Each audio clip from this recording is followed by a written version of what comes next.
Shalom Bapak Ibu saudara yang dikasih Tuhan, selamat sore, selamat malam. Hari ini Selasa 8 Juni kita akan mendengar sebagian kebenaran firman Tuhan. Mari kita persiapkan hati kita, kita masuk dalam doa. Bapa di surga, segala puji, hormat, syukur kami naikkan kehadirat-Mu. Kami bersyukur atas penyertaan dan pemeliharaan-Mu sepanjang hari. Dan kami boleh saat ini Tuhan bersekutu dalam kami belajar kebenaran firman-Mu. Urapi hamba-Mu, singkapkan kebenaran udara-Mu. Taruh perkataan-Mu dalam mulut bibir hamba-Mu, biar apa yang hamba-Mu sampaikan menjadi berkat bagi banyak orang. Terpuji nama-Mu kekal selama-lamanya. Dalam nama Tuhan Yesus Kristus kami berdoa dan ucap syukur. Haleluya. Amin. Bapak Ibu saudara yang dikasih Tuhan, setiap kita saat ini atau seringkali mengalami tekanan di dalam hidup ini. Ya, setiap kita siapapun, ya, baik orang percaya ataupun di luar orang percaya, pasti mengalami yang namanya tekanan di dalam hidup ini. Ya, artinya yang saya maksud tekanan di sini adalah pasti kita itu ada masalah, ada problem yang itu perlu perhatian khusus kita. Ya, banyak masalah yang kita hadapi. Apakah itu berkenaan dengan keadaan anak-anak kita yang belum seperti yang kita kehendaki, ataukah itu berkenaan dengan karir kita di kantor, di pekerjaan yang itu tidak seperti yang kita harapkan? Apa mungkin perlakuan orang lain terhadap kita yang mungkin itu tidak pernah kita bayangkan, ya, sehingga kita merasa seperti dalam tekanan. Ya, khususnya kalau misalnya kita di sebuah kantor, ya, di mana kita bekerja, kita punya atasan yang tidak bijaksana, ya, tidak bijaksana, itu pasti kita akan mengalami sedikit tekanan. Jadi banyak hal yang akan dialami oleh orang percaya. Dan saya mengingatkan Bapak Ibu saudara, bukan orang percaya, bahkan orang di luar kita, di luar orang percaya pun juga mengalami hal yang sama. Ya, nah di sini kita harus bisa membuktikan bahwa orang-orang percaya yang sudah dibekali dengan kebenaran firman Tuhan harus benar di dalam merespons setiap tekanan dalam hidupnya. Apakah itu masalah persoalan kebutuhan jasmani, apakah itu persoalan rumah tangga yang tidak ada hubungannya dengan kebutuhan jasmani, apakah itu, ya, bisa jadi itu merupakan apa? Satu penderitaan atau sakit penyakit yang dialami oleh orang-orang yang kita kasihi. Itu juga membuat diri kita pasti tertekan.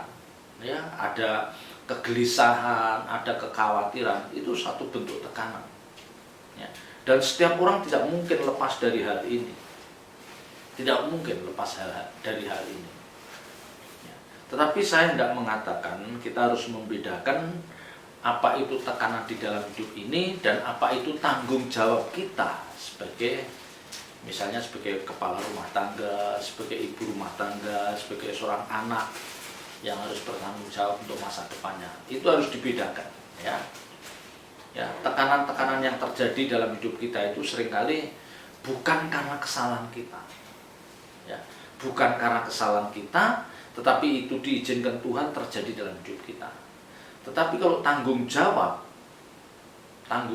itu yang seringkali karena keteledoran kita, karena kita menjalani hidup tidak tertib, sehingga kita dibawa atau diizinkan Tuhan memasuki kehidupan yang menyulitkan diri kita sendiri.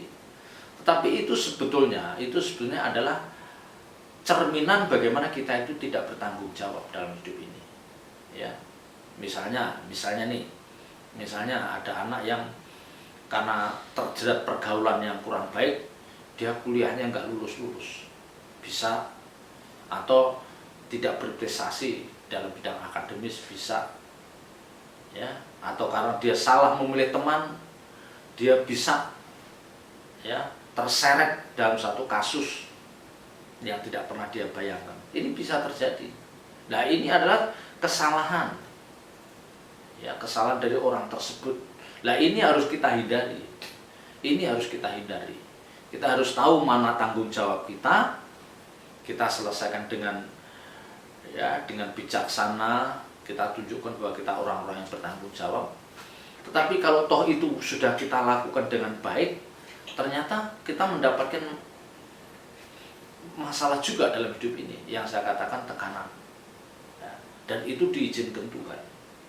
Ini diizinkan Tuhan. Tetapi Bapak Ibu Saudara harus ingat bahwa bukan hanya orang Kristen, orang percaya saja yang mengalami, tetapi orang di luar sana juga mengalami hal yang sama. Ya, saya mengatakan hal demikian karena saya mendorong supaya kita tidak salah dalam meresponi persoalan di dalam hidup ini. Ya, jadi siapapun kita pasti mengalami masalah atau tekanan dalam hidup ini. Ya, tentu masing-masing orang berbeda kasusnya. Ya, ada yang satu dia mengalami guncangan karena sakit penyakit yang dialami oleh salah satu anggota keluarganya, misalnya, dan sakit penyakit itu dokter katakan tidak bisa atau sangat sulit disembuhkan. Bisa, ya. Nanti yang satu lagi mengalami bisnisnya yang rontok, ya, karena mungkin dia ditipu oleh orang, bisa, ya. Yang satu lagi menghadapi tekanan karena apa? Dia dengan kondisi seperti ini dia kehilangan pekerjaan, ya. Dan yang tidak menutup kemungkinan adalah yang ini sering terjadi, itu disharmoni dalam rumah tangga. Jadi tidak ada keharmonisan dalam rumah tangga. Hubungan suami istri itu menjadi hambar, menjadi kering. Masing-masing individu tidak pernah merasa saling membutuhkan. Nah, ini yang paling bahaya. Ini yang paling bahaya. Jadi masing-masing, ya, suami tidak merasa perlu istri, istri juga tidak merasa perlu suami. Ini adalah awal dari ketidakharmonisan rumah tangga ini, ya. Kalau tidak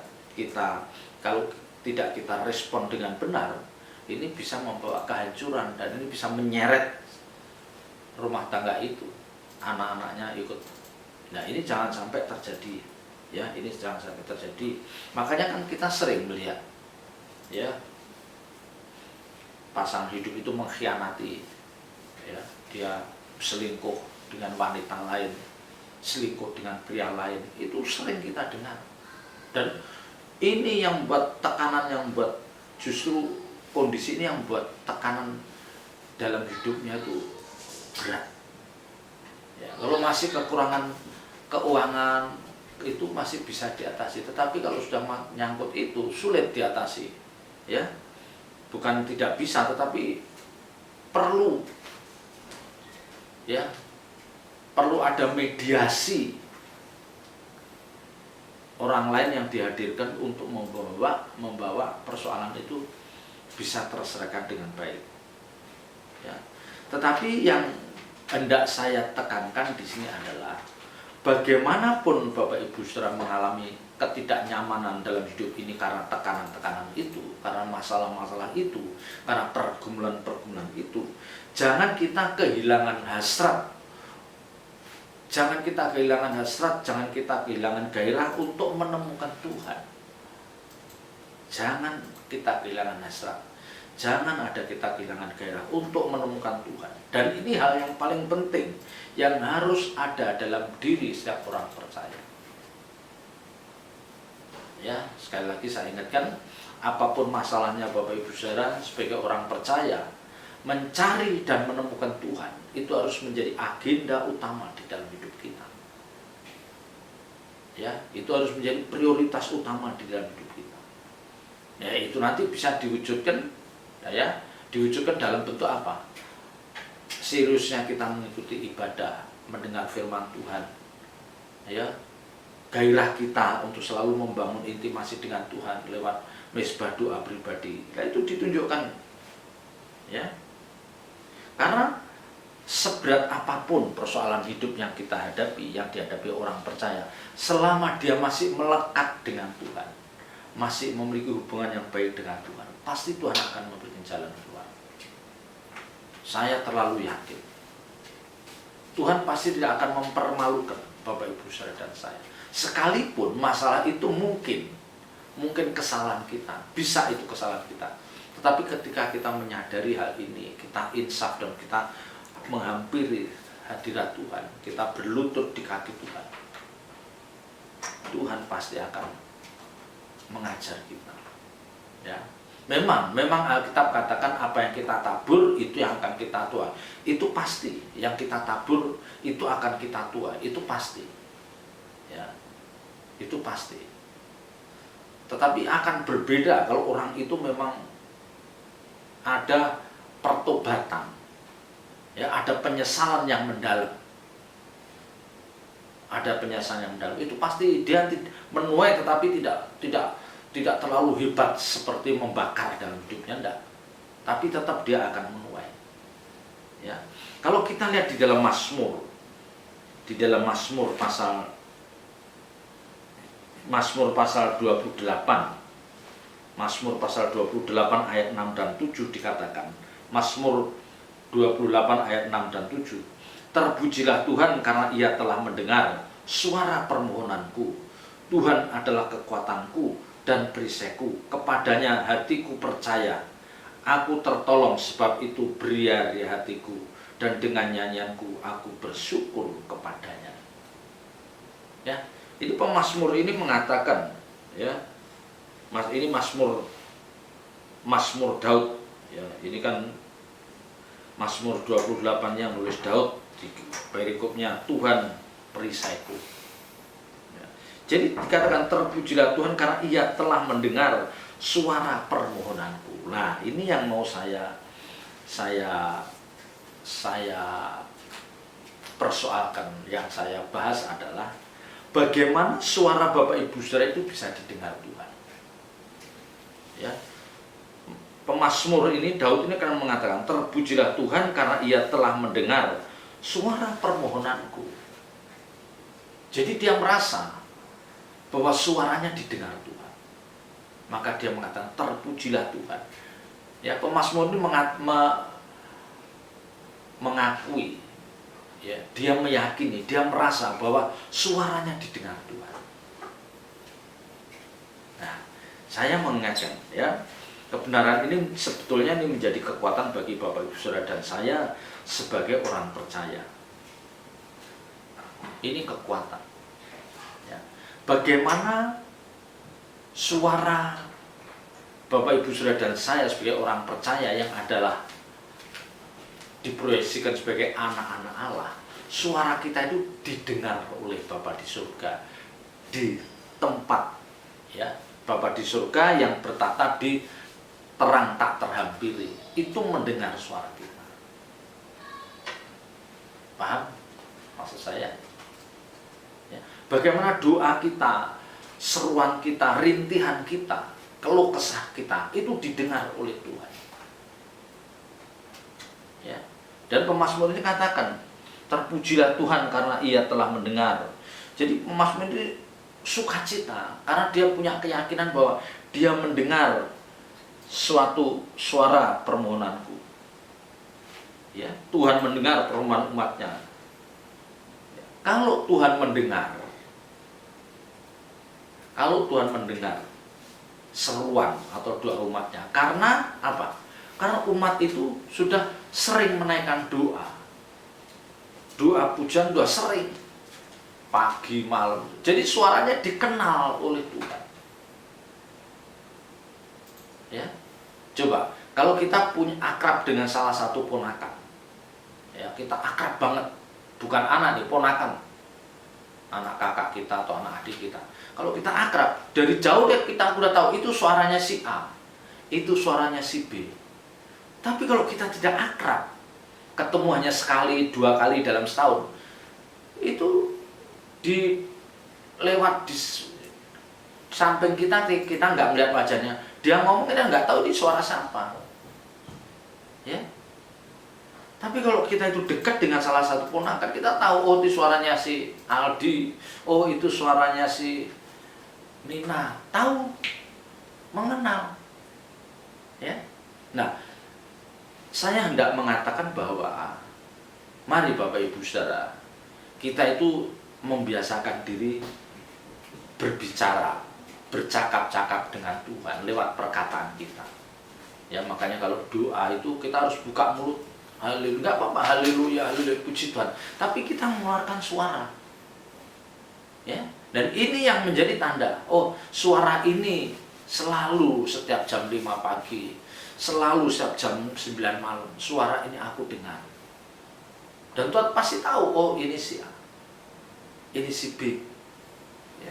Jadi jangan suara kita itu tidak pernah dikenal oleh Tuhan, tidak didengar, karena memang kita tidak pernah berseru. Ya, karena kita tidak pernah menaikkan pujian penyembahan. Jadi akhirnya ketika kita mengalami masalah, kita benar-benar memerlukan pertolongan Tuhan, Tuhan kayaknya, ini asing deh suaranya ini. Ini suara ini asing bagiku. Bisa ya memahami?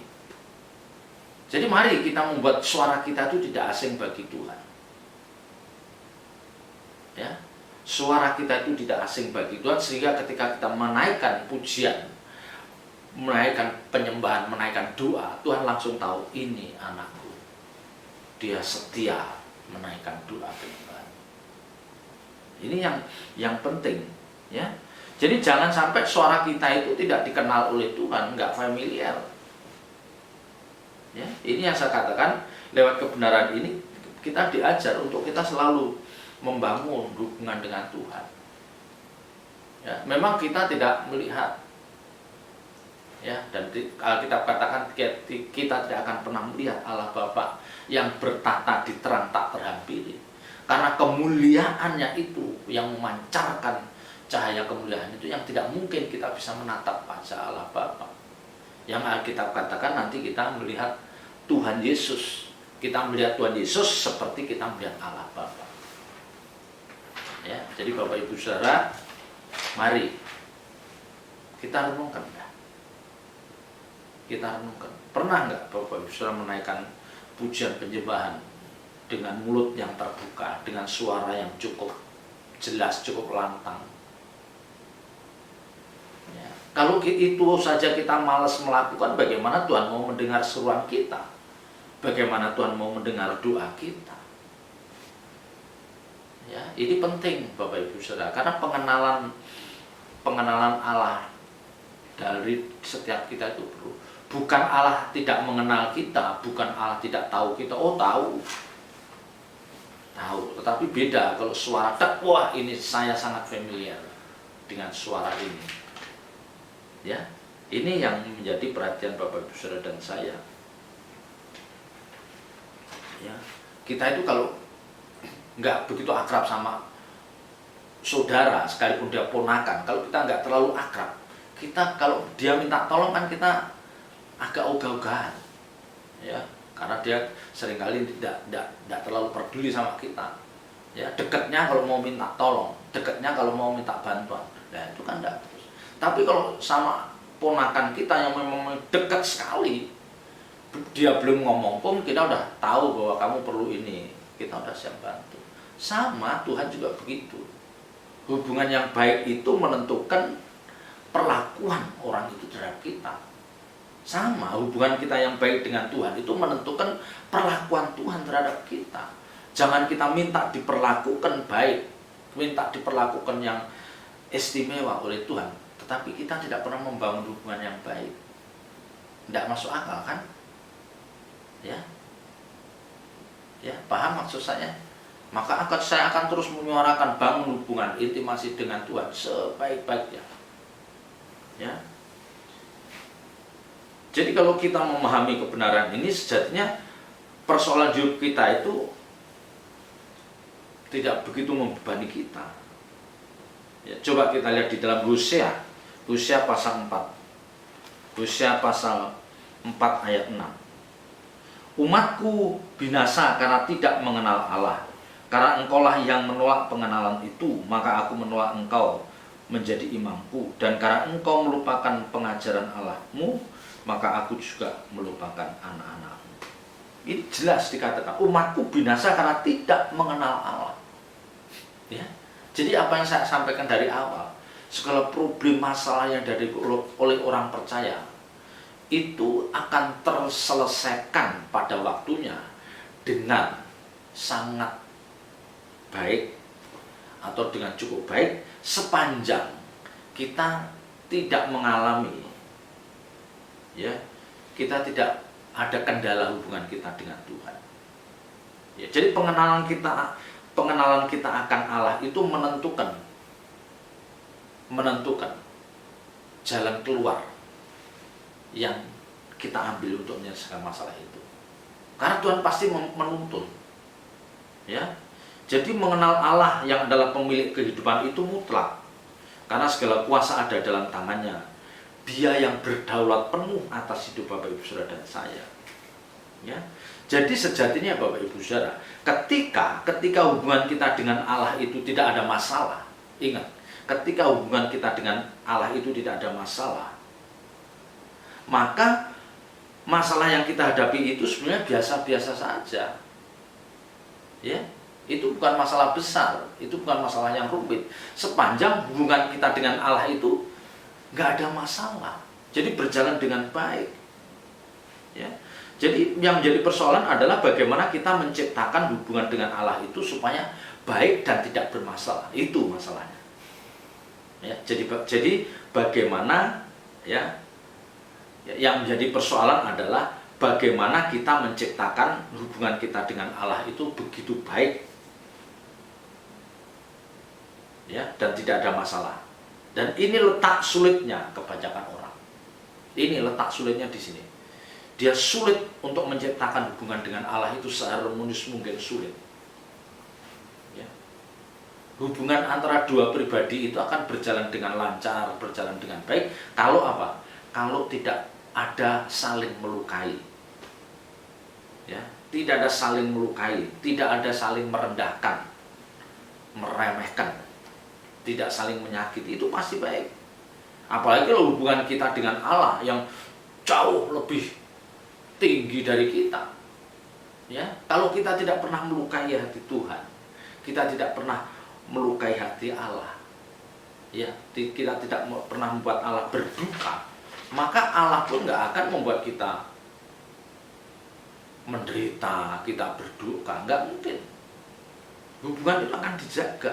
Masalahnya kita itu seringkali secara tidak langsung mendukakan hati Allah. Ini masalahnya. Dikatakan engkaulah yang menolak pengenalan itu. Engkaulah yang menolak pengenalan itu. Dikatakan umatku binasa karena tidak mengenal Allah, karena engkaulah yang menolak pengenalan itu, maka aku menolak engkau. Ya. Ini. Jadi perjuangan Bapak Ibu Saudara dan saya sebagai orang percaya itu adalah salah satu yang penting adalah membangun hubungan yang sangat ideal dengan Allah. Kita menciptakan hubungan itu, intimasi itu dengan sangat ideal. Ya. Ya, masalahnya seringkali itu kita tidak pernah kapan aku menolak Allah. Nah, kita akan berklaim itu. Ada ayat mengatakan karena engkaulah yang menolak pengenalan itu. Tapi seringkali kita, kapan aku menolak Allah? Kapan aku melukai Allah? Ya, ini berarti orang yang tidak mengerti kebenaran. Kalau orang yang mengerti kebenaran, dia tahu kapan dia menolak Allah, kapan dia mendukakan Allah, tahu. Ya. Ketika kita menganggap ada hal lain yang lebih penting, jauh lebih penting dari Allah, itu mendukakan Allah. Itu melukai hati Allah. Kalau kita menganggap ada sosok lain yang lebih penting dari Allah, nggak ke gereja, nggak melayani karena ada sosok yang penting yang harus kita dampingi, waduh, itu mendukakan hati Allah. Ya. Jadi seringkali tanpa sadar kita itu sering menolak untuk mengenal Allah Bapa. Tapi kita tidak merasa melakukan hal itu. Ya. Kita tidak merasa melakukan hal itu. Tapi padahal kalau kita merenungkan, iya ya, aku ini menolak pengenalan. Iya ya, aku ini mendukakan. Nah, ini maka saya seringkali katakan banyak orang tuh merasa gitu, ya, merasa tidak mendukakan Allah, merasa tidak menolak Allah, ya, merasa sudah pada track yang benar. Tetapi kalau kita renungkan dengan keteduhan, memang kita melakukan hal itu, ya. Jadi yang paling penting jangan menghadirkan sosok lain, Jangan menghadirkan sosok lain yang kita anggap lebih penting dari Allah Bapa. Siapapun itu, bahkan pasangan hidup kita, kita tidak bisa menganggap bahwa dia lebih penting dari Allah. Tidak bisa. Ya, nomor 1 Allah, nomor 2 Allah, nomor 3 Allah. Ya, jadi semua hidup kita persembahkan. Nah, kalau Bapak Ibu Saudara bisa mengarahkan hidup seperti ini, maka persoalan-persoalan yang kita hadapi itu biasa-biasa saja. Tuhan akan memberikan pewahyuan-pewahyuan yang menyegarkan jiwa kita. Ya, bahwa akhirnya Tuhan ingatkan, hidup ini hanya sementara kok. Toh akhirnya orang akan mengakhiri hidupnya. Sudah gitu aja. Ya. Pasti ketika kita memiliki hubungan yang ideal dengan Allah, Allah pasti mengingatkan, memberikan satu pewahyuan yang akhirnya menyadarkan, oh iya ya. Ya, jadi yang pada awalnya masalah itu kita anggap berat atau sangat berat, kita akhirnya ketika kita mengerti kebenaran, ya sudahlah, toh akhirnya aku harus pulang menghadap Bapa dalam kesendirianku. Yang penting bagaimana aku mempersiapkan supaya aku berkenan di hadapan Tuhan. Ya, Bapak Ibu Saudara yang dikhianati pasangan hidup, jangan meratap. Jangan seperti seolah-olah dunia itu mau runtuh, jangan. Cari Tuhan. Temukan penghiburan yang dihadirkan oleh Tuhan. Ya, jangan buat kita rontok. Ya, selamat berjuang. Tuhan Yesus memberkati. Ya. Bapa di surga, kami bersyukur atas selawatan-Mu, pemberitaan firman-Mu, meterangkan firman-Mu dalam setiap hati kami dan ajar kami melakukannya. Terpuji nama-Mu kekal selama-lamanya. Dalam nama berkat Tuhan Yesus Kristus kami berdoa dan ucap syukur. Haleluya. Amin.